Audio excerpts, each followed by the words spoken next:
Bonjour à tous. Une femme égorgée par son ex, il s'était caché dans son placard. Explication dans cette vidéo. Sofia est née ici, à Cologno-Monzès, où sa famille réside depuis des générations. Étudiante en sociologie, c'est une fille sociable, équilibrée, qui aime sortir et passer du temps avec ses copains. Son seul défaut, s'il fallait lui en trouver un, réside peut-être dans ses goûts en matière de garçon. En 2018, quand elle s'est entichée de Zakaria Hadkaoui, tout le monde a été surpris. Certes, cet Italien d'origine marocaine a du charme, mais sa réputation de type impulsif et bagarreur le précède. Sa relation avec Sofia, comme attendu, ne tarde pas à tourner mal. Zach est un jaloux obsessionnel doublé d'un manipulateur. Sa conception du couple est simple, Sofia ne doit fréquenter que lui. Quand ils sortent ensemble, hors de question de la laisser parler à un autre homme. Leur soirée s'achève systématiquement par des engueulades en public, sous le regard consterné des amis. Au printemps 2023, après 5 longues années à ce rythme, la jeune femme appuie enfin sur le bouton « Éjecte ». Cette fois, plus de pardon ni de seconde chance. Zakaria a beau la harceler, tout essayer pour la récupérer, chantage au suicide compris, elle ne veut plus entendre parler de lui. Mieux, elle rattrape le temps perdu en sortant en boîte avec ses copines, et profite enfin de sa liberté retrouvée. Le jeune coq, de son côté, suit une trajectoire inverse. Il s'enfonce dans la dépression et la haine. Un soir, apprenant que Sofia passe la soirée au club The Beach, il déboule en furie et tape le scandale de sa vie. Cris, menaces, insultes. Les videurs finissent par le jeter dehors. Le lendemain, pour se faire pardonner, Zakaria fait livrer chez Sofia un assortiment de pâtisseries. Un peu plus tard, il sonne à sa porte, s'excuse et lui promet qu'il va la laisser tranquille. Pourquoi ce baratin ? Simplement pour entrer chez elle quelques instants. Car en quittant les lieux, Zakaria ne repart pas les mains vides, il a subtilisé le double des clés de son ex dans le pot près de l'entrée.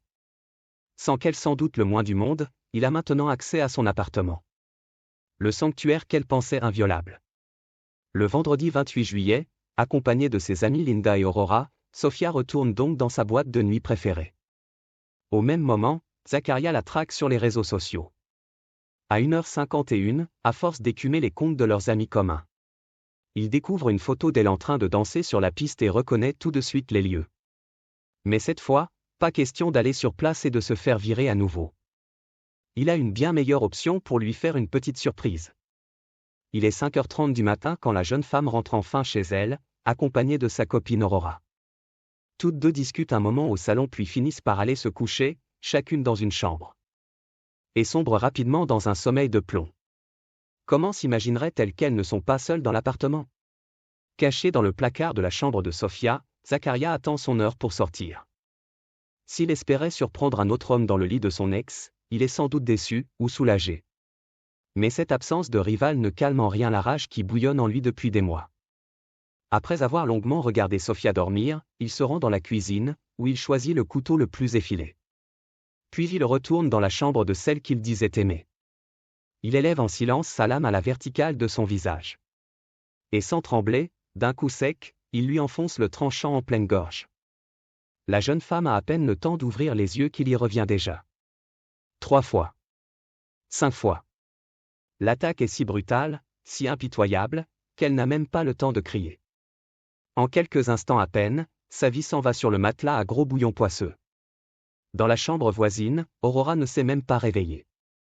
Zakaria quitte ensuite l'appartement sur la pointe des pieds et commence à errer dans les rues. Jusqu'au moment où il croise une patrouille de police. Loin de fuir, il s'avance vers les agents en leur présentant ses mains ensanglantées. « Je viens de tuer ma femme », leur annonce-t-il sans ciller. Policiers et secouristes se rendent immédiatement à l'adresse qu'il indique. Et c'est Aurora, toujours inconsciente du drame qui s'est joué derrière la cloison, qui leur ouvre la porte. C'est seulement plusieurs heures plus tard, au poste de police, qu'elle apprendra la terrible nouvelle. Comprenant au passage que, si elle s'était réveillée, Zakaria lui aurait probablement réservé le même sort. Le 2 août 2023, Zakaria Hadkaoui est présenté devant une juge d'instruction. D'une voix dénuée d'émotion, il reconnaît les faits, mais prétend avoir agi sous le coup d'une pulsion. Une explication évidemment impossible à croire. On ne se cache pas dans un placard pendant des heures sous l'effet d'une pulsion. Tout indique au contraire que son crime était froidement prémédité.